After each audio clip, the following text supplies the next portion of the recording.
joint venture. Oh, thank you.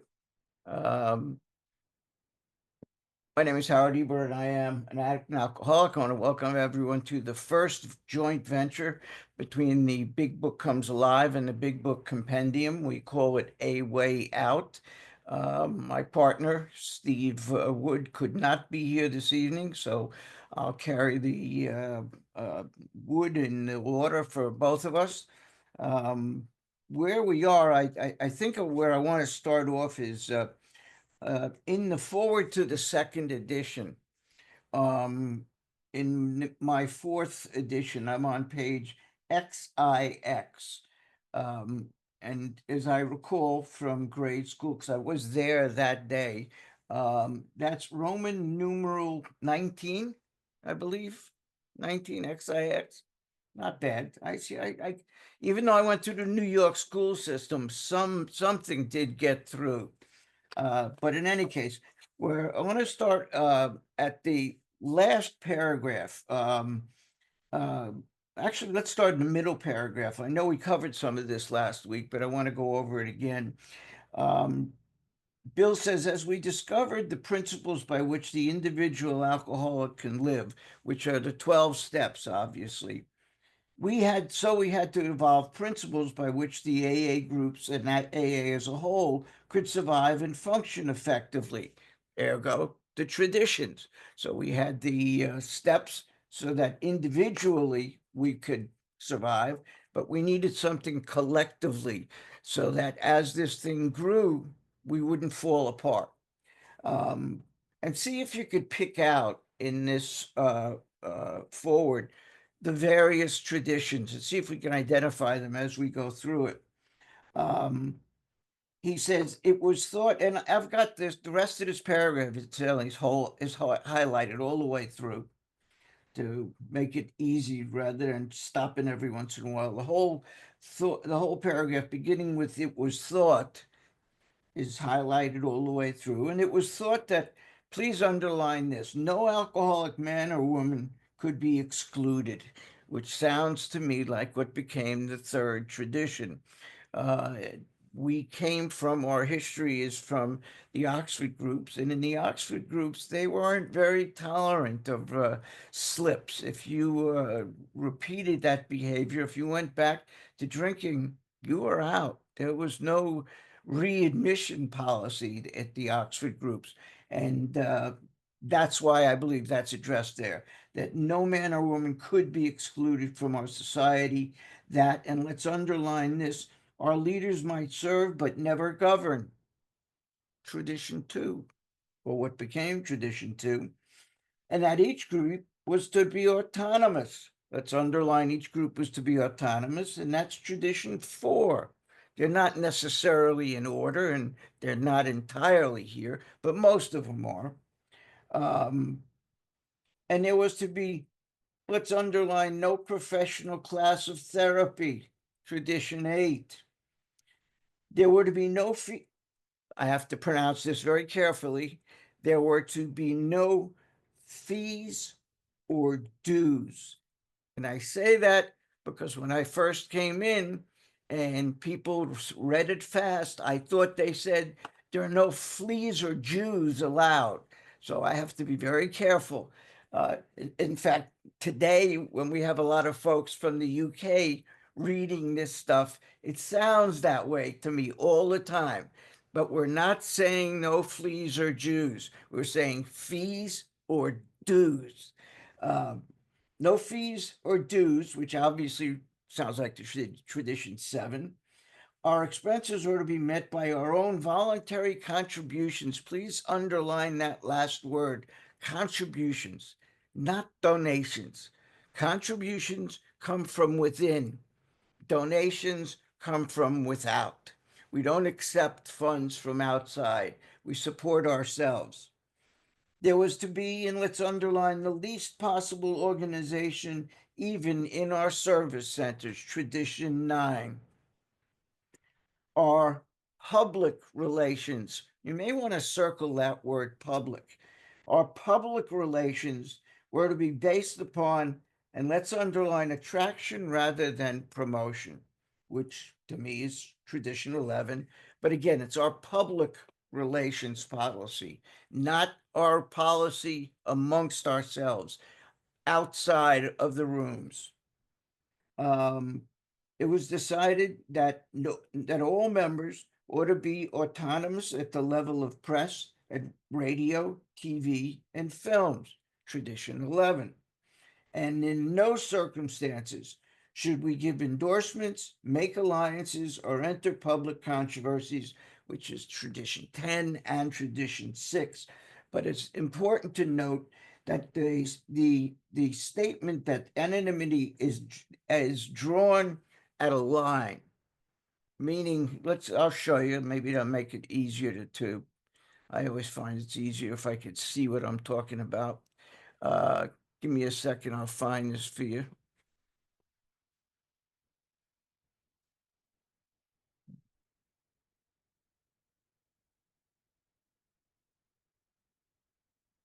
Um,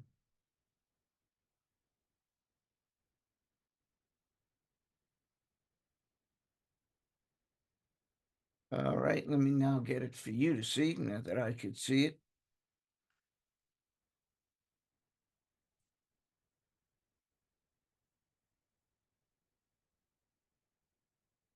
Okay, the statement is that at the level of press, radio, and film. So imagine a line being drawn across the page, and anything above it is considered outside mass media, uh, television, radio, YouTube, digital media, social media. All of those things are above the line, and therefore anonymity applies to that. But then below the level of mass media, and what is below the level? It's us. Anything below that level, that is us amongst ourselves, we're not to be autonomous. Somehow, over the years, let me get rid of this. We don't need to keep that up anymore. The word anonymity became comparable to secrecy. And I don't know how that happened, but I'll give you a couple of opinions on it. Dr. Bob didn't do much writing, but he did contribute a couple of interesting things, and I'm going to show you a few of them. One has to do with his feeling about anonymity. Let me see if I could find it first. Um,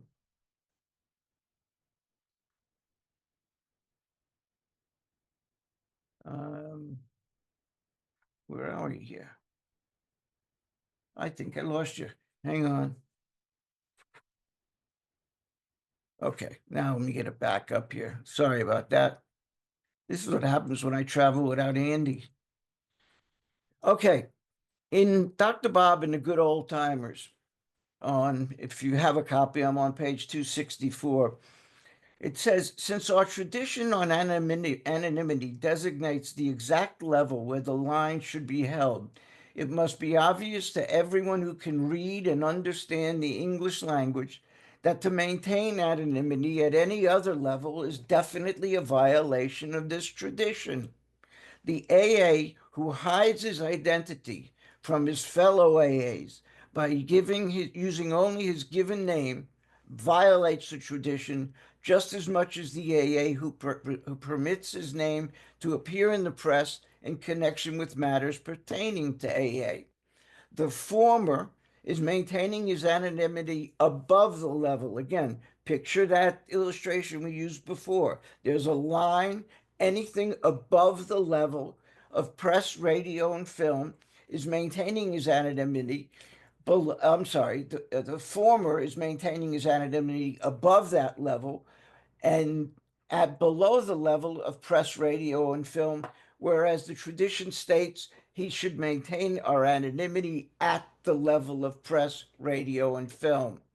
Um, there's a story that goes around that says Bill and Bob were coming home from a meeting one day and they had this conversation.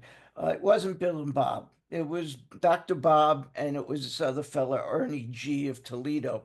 But they were making a trip back over to Jackson in Michigan one night, and everybody was coming up to him saying, "I'm Joe and I'm Pete." And then one of the guys said, "Safe journey home. If you get into any trouble, give me a buzz." Later, I said to the fellow who was with me, that Ernie guy, not Bill, suppose we did get into trouble on the way home. How would we tell anyone in AA? We don't know anyone's last name. They get so doggone carried away with this anonymity that it gets to be a joke. I had a book, evidently one of the small address books compiled by early members, with the first 100 names, first and last, telephone numbers, and where they lived.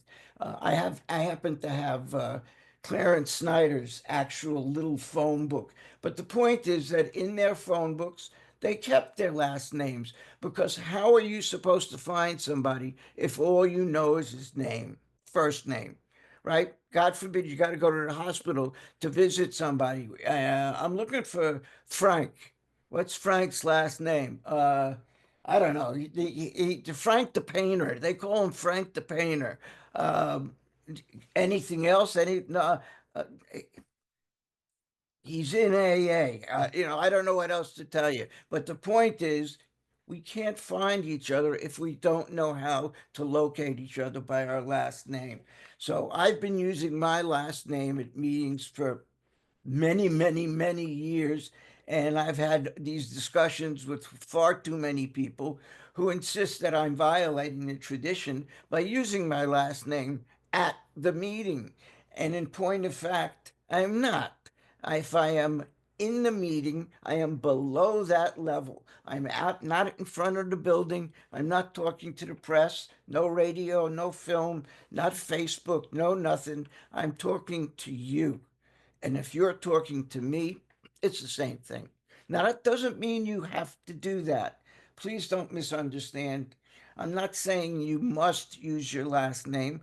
I know there are some situations, maybe people are in law enforcement, or they're teachers, or they're doctors, or they're attorneys, and they have some personal reasons for withholding their last name. I understand that. But the point is, it's a choice. It's not a requirement. You can't tell me or anyone else not to use my last name when I'm talking to members of our fellowship, or even outside talking to anybody else about our fellowship. It's not press, radio, and film. If somebody has a relative who needs some help, I want them to know how to reach me. So I want them to have my first and last name. So we can get off of that. We've been on that way too long. Let's get back to the book, page XIX. This was the substance of AA's 12 traditions, which are stated in full on page 561 of this book. Though, please highlight and underline this phrase. None of these principles had the force of rules or laws. None of those traditions have the effect of rules or laws, because unlike almost any other society, our government comes from the bottom up. It's the groups that dictate what the policy, if you will, is. It doesn't come from above. There's no governing agency that tells us what to do. We don't go to them and ask permission. No, it doesn't work that way. It works from us up. It's a different type of system. So there's these traditions are important. They keep us together, but they don't have the effect of rules or laws. If a group decides that they want to do something that maybe you want to read something that's not conference approved literature. It's done very often, the book, the 24-hour book, and so on. Uh, but if the group conscience, that's our only governing body. If the group conscience says that we're going to read the sports pages of the New York Times at every meeting, we can do that as long as we don't favor a particular team. It's one thing to read the sports pages. It's another thing to be an advocate for the Yankees or the Mets or whoever it is. But again, If the group conscious decides to read the sports pages, they can do that because they are the governing body. So these traditions don't have the effective force of laws or rules. They'd become so widely accepted by 1950, and we're talking about July 1950, that they were confirmed by our first international conference held at Cleveland. July 1950, the convention, the World Convention, was held in Cleveland, and the traditions were accepted. Today, the remarkable unity of AA is one of the greatest assets that our society have. While the internal difficulties, and the internal difficulties are really the stuff that we've been talking about basically for the last 2 pages, this page and the page before it, the internal difficulties that we were faced of our oops, need to mute a bit. Okay. While the internal difficulties of our adolescent period were being ironed out, public acceptance of AA grew by leaps and bounds. For this, there were, and please highlight this next sentence, there were 2 principal reasons. One, the large number of recoveries, and 2, reunited homes. 1 and 2. And I think that number 2, which is reunited homes, is the tangible evidence of number 1. So it's not just that we have so many recoveries, it's that we have so many recoveries that have spread from home to home and put families back together. And those reunited homes are the tangible evidence of the first one, which is the large number of recoveries. What's the end effect of the large number of recoveries? Reunited homes. These made their impressions everywhere. Now, I want to stop for a minute, and I'm going to suggest that from the word of, where we're about to read, to the end of that paragraph, highlight the whole thing. But before we do that, I'm going to suggest you go back to the beginning of the foreword to the 2nd edition, back to page XV, Roman numeral 15. Show off, I know that. But I want to draw your attention to the italics, the squiggly writing up at the top of the page. It says, figures given in this foreword describe the fellowship as it was in 1955. So it makes a statement here, and it says, we're going to talk about mathematics. We're going to, as Page always says, we're going to get into math, but we're talking about mathematics that apply to our fellowship between 1939 and 1955, between the printing of the first edition and the printing of the second edition. Now, it's easy to forget that this is said at the beginning because there's really no mention of any figure up until right now. So it's easy to forget about it as we're going through these pages. But let's remember, it did make a statement at the beginning that let us know, gave us warning. We're going to be talking about certain figures, and those figures relate to the fellowship. Those statistics relate to the fellowship between 1939 and 1955. Now let's go back to where we were on page XX, Roman numeral 20. Of alcoholics who came to AA and really tried, please underline really tried. And incidentally, once again, let's remember these figures are the figures from 1939 to 1955 of the alcoholics who came and really tried, that's worked the program, not just went to meetings. Underline this, please. 50% got sober at once and remained that way. 25% sobered up after some relapses. Now, like I said, I went to the New York school system and it's amazing I could read, but I do know basic mathematics and I do know that 50 plus 25 is 75. So basically, what this is telling us is in that time period from 1939 to 1955, 75% of the people who came into recovery and really tried, which means they worked the program. They didn't just keep a seat warm, they worked the program. 50% got sober and remained that way, 25 after some relapses. And among the remainder, let's underline this, those who stayed on with AA showed improvement. Other thousands came to a few AA meetings. Please underline meetings. And above it, just write fellowship only. Thousands came to the fellowship only. They didn't work the steps, they came to the fellowship only and first decided, and let's underline, didn't want the program, which means to me they didn't do the work. They didn't want the program. They were fellowship only, don't drink and go to meetings kind of people. They were not working the program.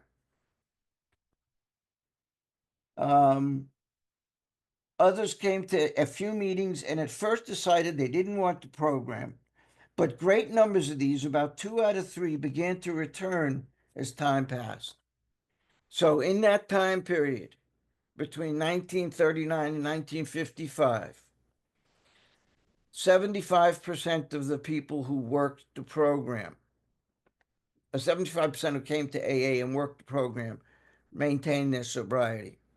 Now, it may be interesting to take a look at how those figures contrast with today. Let me give you a couple of statistics. In Dr. Bob and the Good Old Timers, if I could find where I put it. Well, there it is. Sorry about that. And Dr. Bob and the Good Old Timers on page 261. If you've got your book handy, you may want to turn to page 261. And he says, and he quotes Clarence Snyder here. Clarence Snyder created AA, brought AA to Cleveland. Clarence Snyder claims to be the first person to use the name Alcoholics Anonymous. I think that's true. But we're talking about Clarence Snyder here on page 261. And this is Clarence speaking. Clarence said, that's the trouble, Clarence said. They take it so casually today. I think a little discipline is necessary. I think AA was more effective in those days. Records in Cleveland show, you got to be ready for this one, that 93% of those who came to us never had a drink again. So Akron is talking about 75, and that's not good enough for Clarence Snyder. Clarence said 93% is what he claimed. And he said, when I discovered that people had slips in AA, it really shook me up. Today, it's all watered down so much, anyone can wander in now. I think the program is the same. The principles are there, the steps are there, the practices are there, and the opportunities are there. So if you do as the big book says, then it is the same program that existed when I first came in 1939. So the only thing that changed is whether people work the program or not. I'll give you another quote from the Oxford Group and Alcoholics Anonymous, Dick B's book. On page 5, 6, and 7, I'm going to quote from. It says the phenomenal 75 or 93% success rate in early AA was not to be the success rate years later, and certainly not the rate that exists today. Charlie Parmley from Joe and Charlie said, I wonder what the percentage is today. I doubt if it's 50%, let alone 75%. And the only thing that's really changed is the fellowship itself. AA critics have reached similar conclusions. Some have estimated today's success rate at somewhere between 1.3 and 10.8%. Between 1 and 10% today. What's the difference between today and then? Adherence to the program. One survey question revealed that out of 100 newcomers, only 4 or 6 were able to maintain their newfound sobriety for as much as a year. The vast majority slipped. That's not the case in AA's early years. So before we look back to AA's early years, we present the major reason for our AA's spiritual origins. And that reason has been articulated over and over by AA's current archivist, who was at the time Frank Mauser, M-A-U-S-E-R. But he quotes Carl Sandburg, the great American poet, who was also on our board of directors, was part of the AA Council. And he said the following: whenever a civilization or society declines, there's always one condition present. They forgot where they came from. They forgot where they came from. We forget. We get complacent. We forget where we came from. And that's the only thing that's different from today to then. All right, let's get back to the book. We're on page, again, XX. Another reason for the wide acceptance of AA was the ministration of friends. Ministration just means the help, the assistance of friends in medicine, religion, and the press. And you may want to, next to that, write, see page 569 and 572.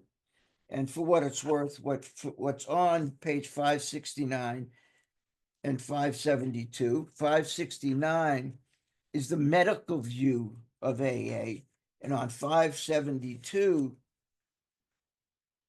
is the religious view of AA. So he's making reference to them. You want to read about it? There it is at the back of the book. See page 569 and 572. Together with innumerable others who became our able and persistent advocates, without such support, AA could have made only the slowest progress. Some of the recommendations of AA's early medical and religious friends will be found further on in this book. AA is not a religious program. Please underline that, not a religious program. And above it, I've got written, it is a spiritual program. It is not a religious program. It's a spiritual program, which to me means there must be a difference between the two.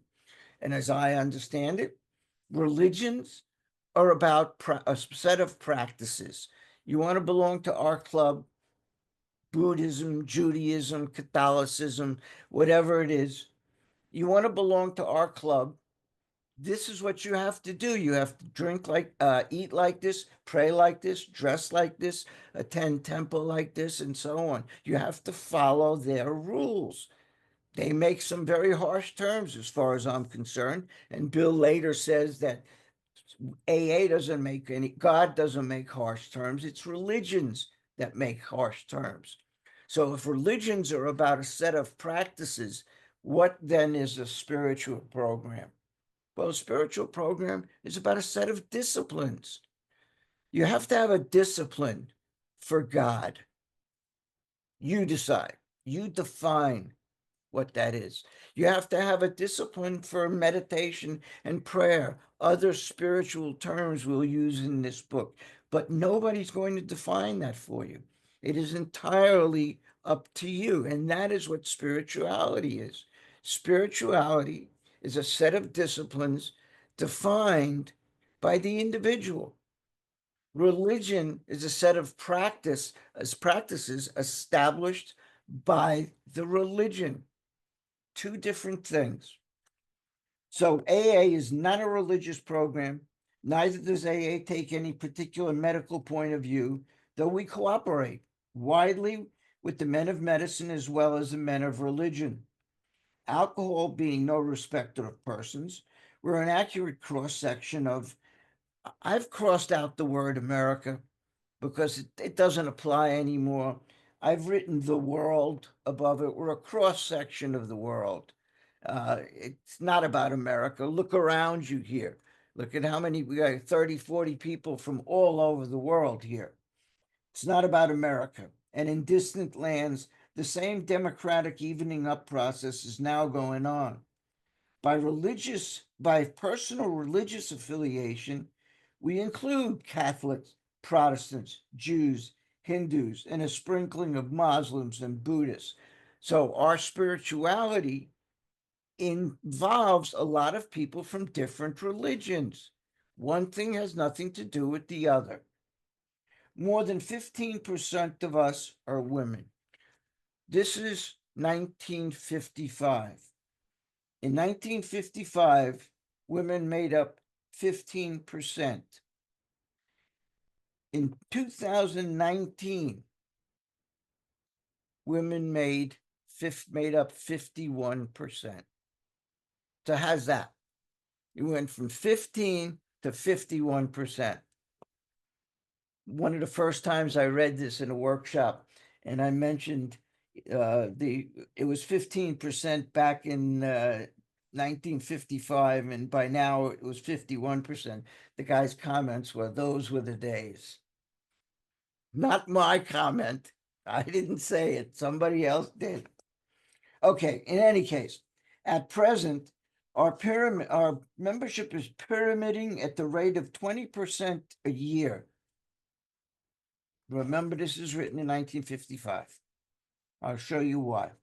So far, upon the total problem with several million actual and potential alcoholics in the world, we have made only a scratch. In all probability, we shall never be able to touch more than a fair fraction of the alcohol problem in all its ramifications. You may want to highlight and underline the rest of this paragraph. Upon therapy for the alcoholic himself, we surely have no monopoly. We don't claim to have the miracle, the only solution. Yet it is our great hope that all those who have as yet found no answer may begin to find one in the pages of this book and will presently join us on the high road to a new freedom. To a high road to a new freedom. Action. If we take action, we'll get freedom. If all we do is go to meetings, we're going to get relief. We're not offering relief. Notice he says we offer freedom, but it's based on taking action. If we don't take the action, we don't get the freedom. We get momentary relief, an hour at a time. And then once we hit that door and go outside, it's all over until the next hour comes upon us. So we're offering you freedom, not just relief. Wanted to show you some numbers before we go on. I mentioned about at present, our membership is pyramiding at the rate of about 20% a year. Now, in the beginning, we were doubling and tripling every few years. I'll show you the statistics because I think it's always more important to show things than to mention them. Let me find the right one here.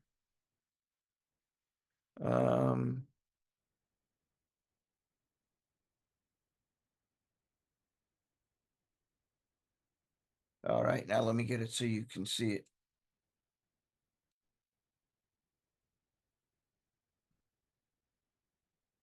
Okay. Take a note here. If I go to 1965, we had 232 members. If in 10 years, what happens from 65 to 75, we doubled. We went from 232,000, I'm sorry, to 533. We doubled. In the next 10 years, from 75 to 85, we tripled. We went from 500,000 to 1,500,000, just about. From 85 to 90, we only went up by 5 million. And in 1991, we hit 2.1 million. And that's where we have plateaued for the next 30 years. We have remained at 2.1 million. Now, why is that? Have we failed? I don't think so. There are now, according to AA World Services, over 200 fellowships using our 12 steps. Their statistics say that over 600 have requested use of our fellowship, of our steps, but in practice, there are over 200 fellowships using our 12 steps. Why is that relevant? Because that tells me that our success rate, our 12 steps, success rate based on our 12 steps, is showing up in other organizations, in other fellowships, and that's fine. The point is the 12 steps are continuing to save lives. And I bet they go more than double or triple every few years. But because we have stayed at this number, it's not because the 12 steps haven't been helping people. You have CA, you have NA, you have SA, you have DA, GA, Nicotine Anonymous, you name it. There's an anonymous fellowship that's using our 12 steps and saving lives as a result of it. So we haven't really plateaued. We've just expanded into other areas. Just find that interesting, in case anyone else might be interested in it. Okay, let's continue. Forward to the third edition. By March 1976, when this edition went to the printer, the total worldwide membership of AA was conservatively estimated at more than 1 million. So at the top of this page, I've written March 1976, which is when the third edition came out, 1 million. The total worldwide membership of AA was conservatively estimated at more than 1 million, with almost 28,000 groups meeting in over 90 countries. Surveys of groups in the United States and Canada indicate that AA is reaching out not only to more and more people, but to a wider and wider range. Women now make up more than 1/4. Again, this was in 1976. The statistic I gave you before was from 2019, when we've got up to 51%. But in 76, women now make up 1/4 of the membership. Among newer members, the proportion is nearly 1/3. 7% of the AA surveyed are less than 30 years of age, among them many in their teens. The basic principles of the AA program, it appears, hold good for individuals with many different lifestyles. Our 12 steps work in other areas. And that's what the numbers I was telling you about are relating to. It's not necessarily showing up in AA, it's showing up all over the place, but it's because of the 12 steps. Just as the program has brought recovery to those of many different nationalities, the 12 steps that summarize the program may be called Los Dos Pasos in one country, Les Deux Étapes in another, but they trace exactly the same path to recovery that was blazed by the earliest members of Alcoholics Anonymous. In spite of the great increase in its size and span of this fellowship, at its core, it remains simple and personal. And please highlight the rest of this paragraph. In our workshops, we use pink for prayers and promises, and to me, this is a promise. Each day, somewhere in the world, recovery begins when one alcoholic talks with another, sharing experience, strength, and hope. Let me break that down. Sharing our experience. Well, what we were like. What was it like running our lives on self-will? We're sharing our experience. What brought us here? What brought us together in fellowship? We're sharing what we were like. Our strength is what happened. We had a spiritual awakening. The 12 steps, God came into our life. That's our strength. And our hope is what it's like now on God's will. Experience, strength, and hope. What we were like running on self-will, what happened, a spiritual intervention, a spiritual revelation, and our hope is what it's like now running on God's will. This fourth edition of Alcoholics Anonymous came off the press in November 2001. 24 years. I think it's time for a new edition. At the start of a new millennium, since the third edition was published in 1976, worldwide membership of AA has just about doubled to an estimated 2 million or more, with nearly 100,800 groups meeting in approximately 150 countries around the world. Please highlight the first sentence. Literature has played a major role in AA's growth.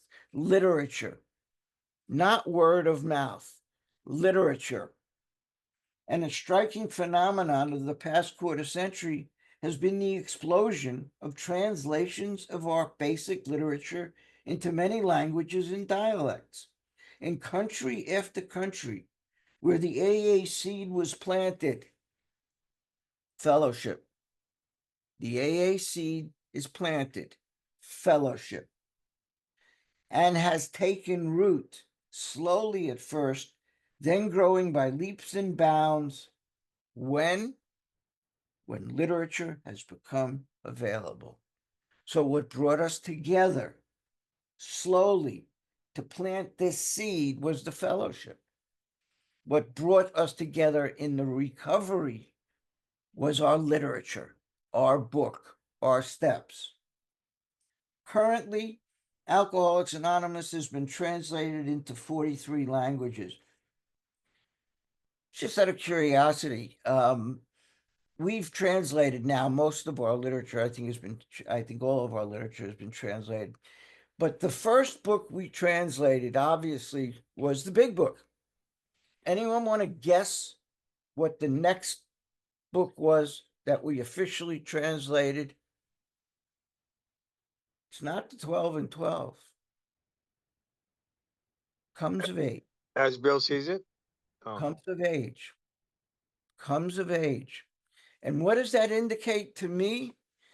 It means that people are interested in this book and want to know who these people are. How did this thing come about? Because what is Comes of Age?